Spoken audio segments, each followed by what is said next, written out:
Hi, welcome to Life Skills with Louie. I'm Louie, and today I'm introducing the resilience skills to respond to gaps in resilience.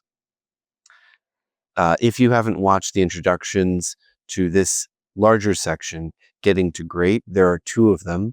One is about mapping your experience, and the second is about responding to your experience. I encourage you to watch those to understand how this section works. And if you haven't watched the introduction to the entire video series, please do so that you understand all 5 sections and when to use them and how the skills work together. It's very helpful for orienting yourself, especially if you're new to this or feeling a little lost. So, to dive right into this intro to resilience skills.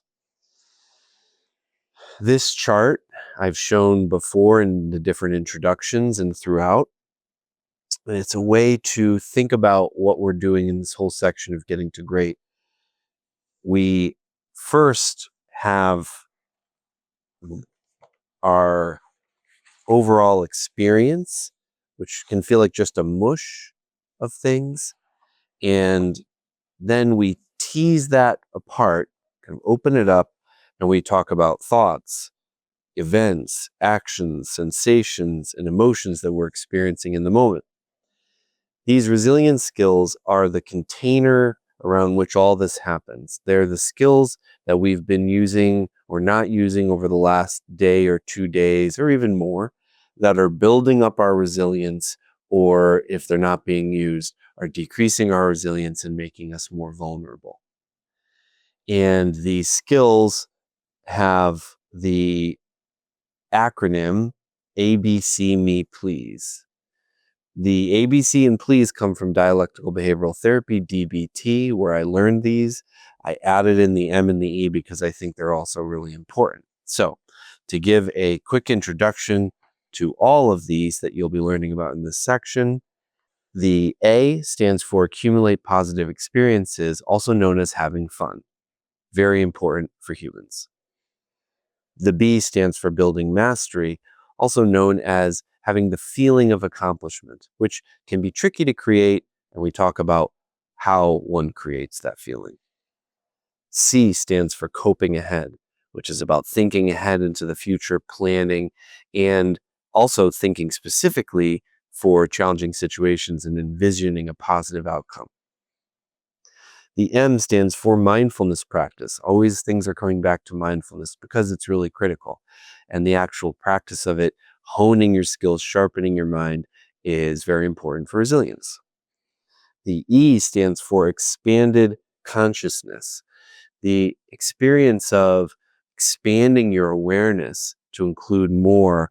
The simplest practices for this could be things like prayer and learning, but we're going to talk in more depth about this very important practice for human beings.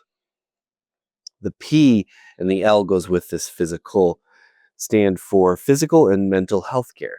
Taking care of your physical and mental health care if you have an issue that requires treatment, help, support, medications, looking into that, receiving help, and using those tools.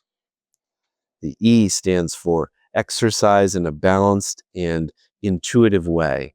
And we talk about what that means and how important exercise is for general wellness and resilience. A, avoiding mood-altering substances. There's the more obvious ones, which can be difficult to stop, which have to do with different substances, but also things like the phone, television, food can become mood-altering substances. And we talk about ways to take action with this. The S stands for sleep as well as possible, which can be quite a task for some people. I give some ideas about sleep in order to help work on that. And the last E stands for eating in a balanced and intuitive way, which is its own practice, very powerful and of course very important for one's experience of resilience. If you are having challenges with these, putting these into practice, you may want to look at the Connecting to Clear section, which talks about behavioral analysis and missing behavior analysis. When you're missing a behavior that's not there, along with a lot of other tools which could be helpful. And I hope you find this section helpful and are able to build your resilience to feel better overall and feel a better container around your moment-to-moment experience.